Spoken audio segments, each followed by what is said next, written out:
परमेश्वर के धन्य नाम की महिमा हो। प्रभात मनन के सत्र 2174 में आप सभी का बहुत ही विनम्रता के साथ स्वागत करता हूं। आइए आज का मनन के लिए हम पढ़ते हैं प्राणी अध्याय 13 पद 17। अपने अगुओं की आज्ञा मानो और उनके अधीन रहो, क्योंकि वे उनके समान तुम्हारे प्राणों के लिए जागते रहते हैं, जिन्हें लेखा देना पड़ेगा। वे ये काम आनंद से करें, न कि ठंडी सांस ले लेकर, क्योंकि इस दशा में तुम्हें कुछ लाभ नहीं। हम एक ऐसे जमाने में जीवन बिता रहे हैं जहां लोग अधीन रहना पसंद नहीं करते।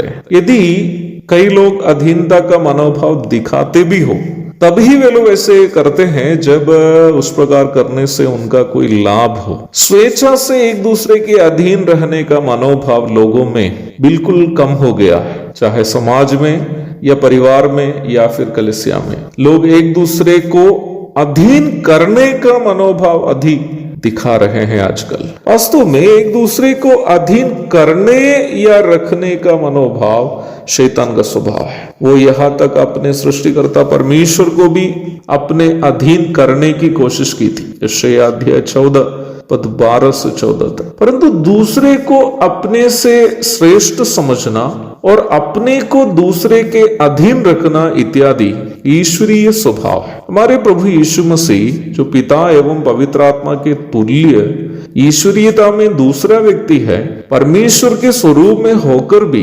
परमेश्वर के तुल्य होने को अपने वश में रखने की वस्तु ना समझकर क्रूस की मृत्यु तक अपने आप को दीन करने के बारे में फिलिपी के दूसरे अध्याय में हम पढ़ते हैं। फिलिपी अध्याय 2 पद 6 से 8 तक। जब हमारे प्रभु यीशु मसीह संसार में था, हम वचन में देखते हैं कि वह पूर्णतया पिता परमेश्वर के अधीन रहकर पिता की इच्छा की पूर्ति के लिए कार्य करते हुए हम पढ़ते हैं। यूहन्ना 17 की 4, लूका 22 की 42।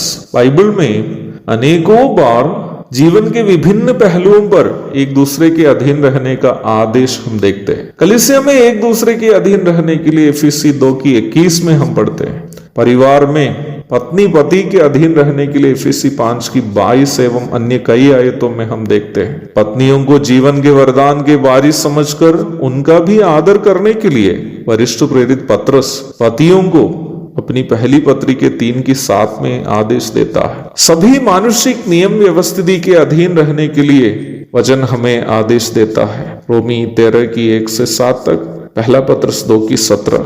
प्रारंभ में पढ़ी गई पद में कलीसिया में अगुओं के अधीन रहने के लिए भी वचन हमसे कहता है। मेरे प्यारो, मैं इन सभी दृष्टांत इसलिए आपको दिखाया कि आप ये समझे कि बाइबल हमें सिखाती है कि अधीन रहना एक अतुल्य स्वभाव है, क्योंकि ये ईश्वरीय स्वभाव है। प्रभु यीशु मसीह ने ये ईश्वरीय स्वभाव को संसार में आकर दिखाया। अवश्य हमें ये बात याद रखनी है कि अधिकार, पदवी, सम्मान इत्यादि होने के बावजूद भी यदि हम जानबूझकर किसी के सामने झुक जाते हैं, तो निम्न व्यवहार के द्वारा प्रभु यीशु मसीह के स्वभाव को हम दिखा रहे हैं। जहां झुकने का स्वभाव नहीं है, वह झगड़ा उत्पन्न होता है, वो चाहे परिवार में हो या फिर समाज में या फिर कलीसिया में। कुछ दिनों के पूर्व जब मैं पंजाब में एक कॉन्फ्रेंस में वचन की सेवा के लिए गया था, मेरा एक प्रिय भाई जो वचन जानने और सीखने की अच्छी इच्छा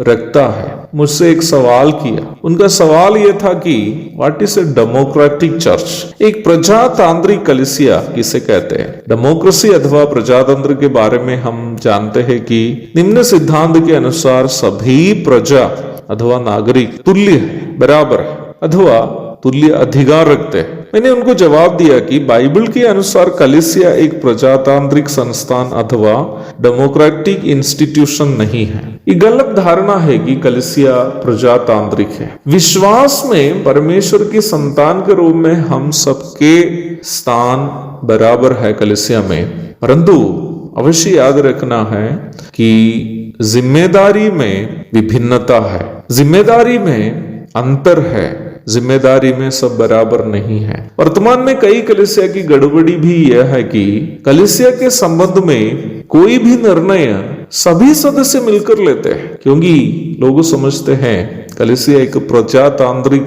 संस्थान है। People think that church is a democratic institution. ये वचन की शिक्षा के खिलाफ है। कलीसिया के एक स्वामी है जो स्वयं प्रभु यीशु मसीह है। इफिसी अध्याय 2 पद 22 और 23, कुलुसी 1:18। प्रभु कलीसिया के प्रधान रखवाले भी है। पहला पत्रस 5:4। प्रधान रखवाले के अधीन रहकर कलीसिया की रखवाली करनी अगुओं का दायित्व है। पहला पत्रस अध्याय 5:1-4 तक। प्रधान रखवाले के अधीन होकर कलीसिया की रखवाली करने वाले अगुओं के अधीन रहना सदस्यों की भी आत्मिक जिम्मेदारी है। प्रभु दया करे, इस विषय की अधिक चर्चा हम कल करेंगे। तब तक के लिए आपसे विदा हो जाता हूँ। प्रभु आप सबको आशीष दे। आमीन।